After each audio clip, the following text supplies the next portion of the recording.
Gâteau International, lui et moi, nous n'avons jamais travaillé dans le cadre du business et du showbiz ou du management. C'est un frère. J'apprécie Gâteau parce que je le rencontre et je me rends compte que c'est un gars qui interprète Prince Aimé, qui est le meilleur sosie de Prince Aimé. On me parle de lui avant que je le rencontre. On me dit, il y a un gars Gâteau, il fait comme toi, il danse comme toi, il fait exactement comme toi. Et le jour où je le rencontre, je suis très fier, je lui dis que je suis content de ce qu'il fait. Et c'est comme ça que lui et moi, on établit le contact. Et de temps en temps, on échangeait, on se rencontrait dans des événements. On a été toujours des frères, mais on n'a jamais été des partenaires d'affaires. Ce que je dis ici, c'est la vérité. Donc, Gâteau se rapproche de moi à partir du moment où le buzz commence. Puisque je n'avais pas d'équipe, je n'avais pas d'orientation. Parce qu'avant Gâteau, avant ce buzz, j'étais mon propre manager. Ça veut dire que les Camerounais, tous ceux qui voulaient contacter Prince Aimé, m'appelaient directement et on arrangeait et je venais pour l'événement. C'est comme ça que ça se passait. Donc du coup, Gâteau se rapproche de moi parce que c'est lui qui est en contact avec les gars qui géraient, qui représentaient des Bordeaux Cameroun. Okay. Donc c'est comme ça que Gâteau se rapproche de moi. Il me dit non, comme le buzz est en train de marcher, vraiment je suis en contact avec les gars des Bordeaux et à partir de des Bordeaux, lui veut parler avec toi. Donc c'est comme ça que je rentre en contact avec des Bordeaux via Gâteau. Mais via aussi Easy Construct, l'agence de communication que j'avais rencontrée presque à la même période. Donc c'est comme ça que bien après, comme je me cherche une équipe, après je me rends compte que Gâteau lui fait beaucoup de buzz. Et j'ai dit non, c'est vrai, on est dans le buzz, mais il ne faut pas faire trop de buzz dans le buzz. Il faut quand même un peu de professionnalisme, il faut encadrer la chose. Donc du coup, j'essaie un peu de prendre mes distances avec Gâteau, pas parce que lui et moi on avait un problème, mais parce que je veux mieux encadrer le projet. Okay. Donc du coup, c'est comme ça que je me cherche une équipe et je confie finalement le projet entre les mains de Calabash, qui est à la tête de le frère Wax Day, et Easy Construct. Donc, et je leur dis, ne mettez pas Gâteau en dehors de notre projet, mais vraiment, il ne faut pas trop aussi le laisser au centre, parce que c'est quelqu'un qui a le sang chaud. C'est un frère qui bouge beaucoup et qui peut faire des bonnes choses, mais qui peut aussi faire des choses qui vont dans tous les sens. Donc, je demande que, voilà, Gâteau est notre frère, il ne faut pas l'enlever de la maison, mais il ne faut pas le laisser aussi prendre trop le devant. Donc ça, c'était mes consignes que j'avais données et je n'avais pas coupé le contact avec Gâteau. Donc, j'ai été aussi surpris de certaines interventions. Moi, j'ai dit ça fait partie des coups que je suis obligé d'encaisser, de diriger et de supporter et de faire. Donc, tantôt, Gâteau me défend, tantôt, je sais pas s'il est contre moi. Moi, j'ai bon, tout ça, ça fait partie du succès. Oui, Magique, je vais profiter pour dire que j'ai reçu une voiture, mais pas une voiture de 40 millions, mais de 5 millions. En réalité, moi-même, quand j'avais appris qu'on voulait me donner une voiture de 40 millions, j'avais dit, au lieu de me donner une voiture de 40 millions alors que je n'ai rien, vaudrait mieux vous me donner la voiture de 5 millions et vous me donnez les autres 35 millions pour que je puisse au moins arrêter ma poche. La voiture est comme une femme, il faut l'assumer, il faut la vidanger, il faut mettre le carburant, il faut entretenir la voiture. Donc du coup, j'ai demandé qu'on m'offre une voiture, moi j'avais souhaité qu'on me donne une voiture pas chère, mais qu'on me donne une partie d'argent pour que je puisse avoir quelque chose dans la poche. Mais c'est pas ce qui s'est passé, on m'a acheté une voiture de 5 millions et derrière, on ne m'a rien donné. Et justement, parlant de ça, Magique, justement, j'ai fait une révélation sur une chaîne de télévision que nous apprécions beaucoup, qui m'a toujours soutenu et qui aujourd'hui fait mouche sur la toile. Et je veux dire que je ne regrette pas ce que j'ai dit. Aujourd'hui, il y en a qui tirent sur moi à boulet rouge en me traitant d'ingrat, en disant que je n'avais rien dans l'obscurité. J'ai me suis vu quelqu'un dire que M. Wax pouvait m'acheter même la moto s'il voulait. Mais ça me fait rigoler. Est-ce qu'on entre dans la vie de quelqu'un qui a l'étoile qui brille, autour de qui la lumière est en train de briller, pour faire du business? Et après avoir fait le business, au lieu de faire du business, maintenant on fait plutôt le social. Prince Aimé est rentré au Cameroun depuis 3 ans. Et ceux qui sont là aujourd'hui, ce n'est pas eux qui m'ont ramené à la lumière, c'est des Bordeaux Likoufa qui a fait le job. Et puis la lumière est arrivée par la grâce du bon Dieu. Et tous sont arrivés pendant que l'étoile et la lumière brillaient déjà. Donc personne n'a sorti Prince Aimé de l'obscurité. Tous sont venus trouver Prince Aimé déjà dans la lumière. Mais non, est-ce qu'on a fait profiter Prince Aimé de sa lumière, de son projet, de son buzz, de son succès? Moi, je dirais non. Parce qu'à part cette voiture de 5 millions, moi, je n'ai rien.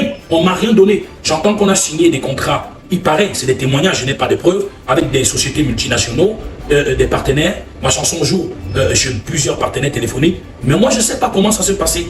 Autour du clip que nous avons réalisé avec mon petit frère Malox, pour qui j'ai beaucoup de respect, il y aurait eu beaucoup de sponsors. Le placement Guinness, la maison iPhone, la mascotte Orange. Ce sont des partenaires qui ne peuvent pas venir faire le clip pour rien. Je ne sais pas comment ça s'est passé. On ne m'a rien dit, je n'ai rien reçu. Et au jour d'aujourd'hui, moi, je dis encore, sans tourner la langue, que si le succès, le buzz de Viviane n'a rien produit, cela a produit au moins 1 milliard de francs CFA. 1 milliard, est-ce que c'est pas surréaliste? Non, non, c'est peut-être 1 milliard de francs CFA. Je vous dis la vérité magique parce que ça peut même être plus. Parce que une fois j'étais à Yaoundé et mon manager Waxday a échangé avec moi au téléphone parce qu'il disait qu'il y avait une fille qui avait chanté ma chanson au Ghana et il me disait attention Prince, il faut pas que... Est-ce que tu as vendu la chanson à quelqu'un? J'ai dit non. Et il m'a dit attention parce que cette chanson va te produire beaucoup d'argent. Il y a une fille qui a sorti ta chanson au Ghana et en une journée, elle a déjà produit 30 000 $. Fais attention parce que si tu ne gagnes rien dans cette chanson, c'est que tu as gagné au moins 1 milliard de francs CFA. Moi, j'ai oublié ce que mon manager lui-même à l'époque m'avait dit. Que si tu n'as rien gagné, c'est au moins 1 milliard. Donc quand je parle d'1 milliard, je suis sûr que c'est même plus. Parce que je ne veux pas rentrer dans trop de détails maintenant. Donc tout ce que je demande, parce qu'aujourd'hui on dit non, il est ingrat, Waxday lui a acheté la voiture, il avait quoi? Vous pouvez travailler pour quelqu'un, ou bien vous pouvez collaborer avec quelqu'un par rapport à un projet et ça produit de l'argent. Et au lieu de vous donner votre part de gâteau, on vous dit on vous achète une paire de chaussures, on vous achète un canapé, ou alors on vous achète une cuisinière et c'est votre part de salaire. Est-ce que ça se fait? Et aujourd'hui les gens me demandent d'entrer en studio. Entre en studio, Prince Aimé, sort un autre album, sort un autre truc. Moi j'entre en studio avec quelle morale? Dans quelles conditions? Et sur quelle base?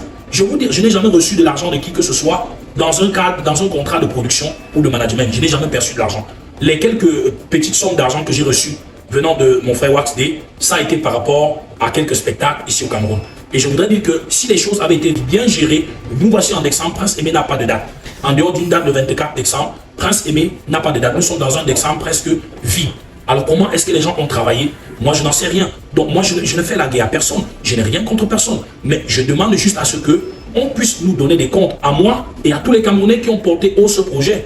Donc pourquoi on doit tirer sur moi? D'autres me traitent d'ingrat. Il avait quoi avant? On leur fait la voiture. Moi c'est ma 3e voiture. J'ai une voiture dont le conteneur est tombé sur ça ici au centre touristique. Et puis la dame était allée acheter une autre voiture pour remplacer. C'était la 2e. Celle-ci c'est moi la 3e. C'est pas la première fois que je roule la voiture. Donc, on ne peut pas vous offrir une voiture dans un business qui a produit de l'argent et estimer que c'est votre part de cadeau que vous avez eu et que vous n'avez plus droit à rien. Ou alors que voilà, vous devez retourner travailler pour encore gagner quelque chose. Donc, tout ce que le projet et tout ce qui a tourné autour a produit, les gens ont pris. Ils ont tout pris. Moi, on ne m'a rien donné. Je suis toujours dans ma chambre où j'étais lorsque le succès a commencé. Il n'y a rien qui a changé dans ma vie à part la voiture qu'on m'a offerte. On peut accepter ça.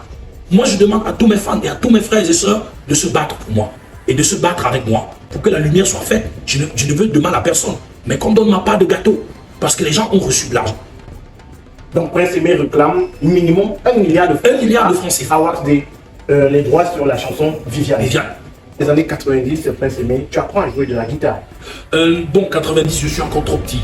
J'apprends vraiment à jouer de la guitare dans les années 95, 96, 97, voilà.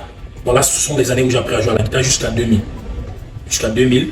Et je sors, parce que j'ai mon tout premier album qui est en 2003. Mais avant ça, j'ai fait des cabarets, j'ai fait des rues, j'ai joué dans les bus de Sokatu, ici à Douala, à Yaoundé, un peu partout également. J'ai joué dans les cabarets, les Chuisa, les Terres battues, j'étais un peu dans tous les...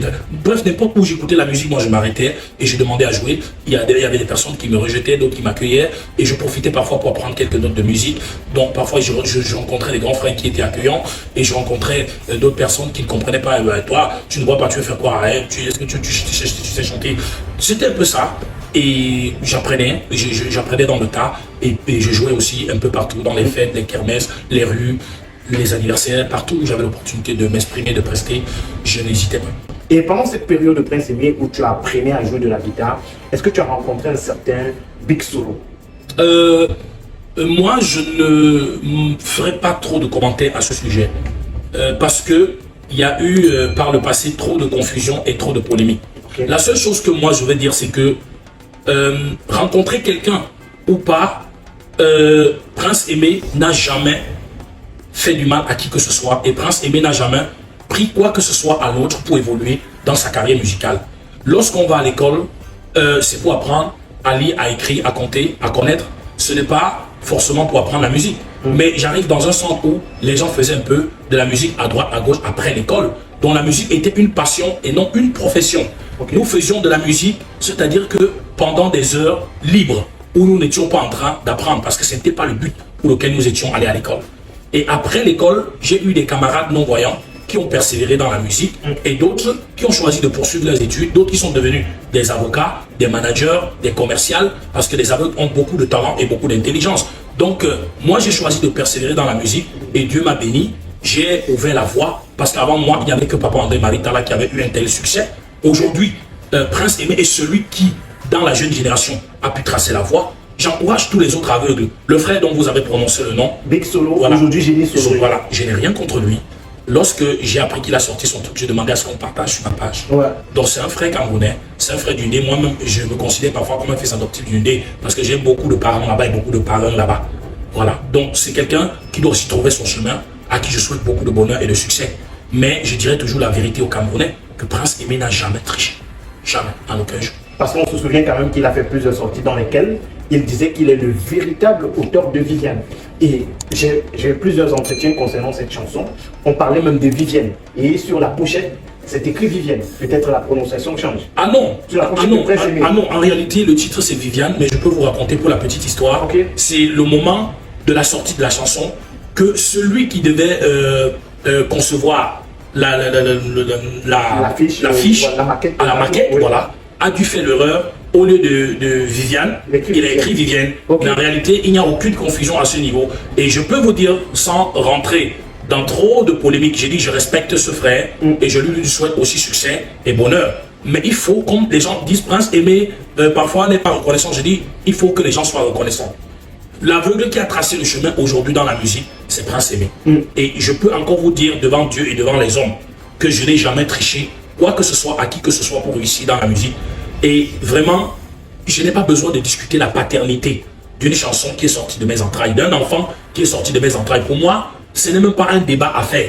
Je ne sais pas en réalité ce qui s'est passé où que ce soit, mais je considère ça comme étant des vents contraires du succès. Toutefois, je n'ai rien contre personne parce que je considère que tous les Camerounais sont mes frères. On a eu des gens sur les réseaux sociaux qui disaient qu'ils étaient ton manager. Qui était ton manager au début de cette affaire? En réalité, moi je veux dire que, vous voyez, très souvent on transforme la victime en coupable. Et c'est ce qui arrive très souvent lorsque vous êtes vulnérable et lorsque vous êtes dans une position de faiblesse. Chacun réclame des droits sur vous. Et même parfois ce qui vous appartient, pour vous défavoriser, on fait croire aux gens que vous n'êtes pas propriétaire. C'est ce qui arrive très souvent quand on est dans une position défavorable, une position de faiblesse. C'est-à-dire que n'importe qui vous a tenu la main 1 ou 2 jours, ou avec qui vous avez pris un pot, peut s'octroyer n'importe quelle casquette autour de vous. Les frères dont vous avez cité les noms, je ne peux pas dire que je ne les connais pas. Billy Christian est un frère qui m'a bien accueilli lorsque je suis revenu au Cameroun en 2021, avec qui on a quand même tourné, on a fonctionné. Mais il faut dire que le moment où le buzz jaillit, je ne suis plus vraiment très proche de Billy Christian. Il est toujours mon frère, nous avons gardé le contact, mais nous ne travaillons plus vraiment ensemble dans le cadre du business. Ça, c'est la vérité. Gâteau International, lui et moi, nous n'avons jamais travaillé dans le cadre du business et du showbiz ou du management à tout ce qui s'est passé. Est-ce que Prince Aimé aujourd'hui regrette de n'avoir pas suivi des Bordeaux? Si je dis que je regrette, cela voudrait dire que je regrette d'avoir fait le projet qui a été pour moi un projet national, un projet Lion Indomptable, un projet porté par tous les Camerounais. C'est vrai que j'aurais bien voulu que le featuring avec mon frère des Bordeaux, que j'aime bien, se concrétise. Et dans mon programme, j'avais souhaité faire le featuring avec des Bordeaux et ensuite faire également le featuring avec les 5 grosses têtes. Donc tout ça a été prévu. Mais sauf que comme le featuring avec des Bordeaux rencontrait des difficultés, j'ai dit pourquoi ne pas d'abord faire le projet national. Et j'ai fait le projet national. Déjà, je ne regrette pas d'avoir fait le projet national. Mais c'est vrai quand même que j'ai quand même quelques soucis. Et je peux dire que j'ai quand même, j'éprouve quand même un peu de regret de ce que le projet avec des Bordeaux ne s'est pas réalisé au moment où on souhaitait le réaliser. Mais je ne regrette pas d'avoir fait le projet avec les 5 grosses têtes et le projet national. Je demande juste à la solidarité camerounaise qui se mobilisait dans les premières heures de continuer la mobilisation pour que je puisse bénéficier des vues qu'ils m'ont données et de tout ce qu'ils m'ont apporté dans ce projet. Sinon, à la fin, on vous dira, vous avez fait tout ce que vous avez fait, c'est vrai, mais voilà, votre Prince Aimé, il est au carrefour et il n'a rien. Ça ne sera pas seulement une honte pour moi, pour ceux qui sont en train aujourd'hui de tirer sur moi en trouvant que je suis un grand parce que j'ai dit la vérité, mais ça sera une honte pour tout le Cameroun. Merci aux Ivoiriens. Peut-être, certainement, je serai bientôt en Côte d'Ivoire. Et mon frère des Bordeaux, tu sais que je t'aime beaucoup. Merci pour tout ce que tu as fait pour moi. Tu as été réellement mandaté par le bon Dieu et tu vas poursuivre ta mission.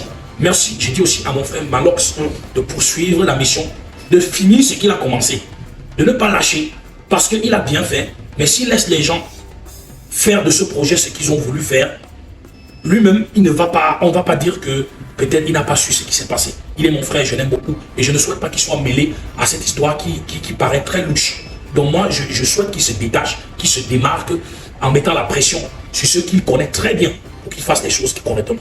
Et au bas du petit écran, vous avez le contact de presse aimé pour toutes les personnes. Je vais rappeler rapidement le 672 93 18 39, le 672 93 18 39, le 6 89 91 90 54.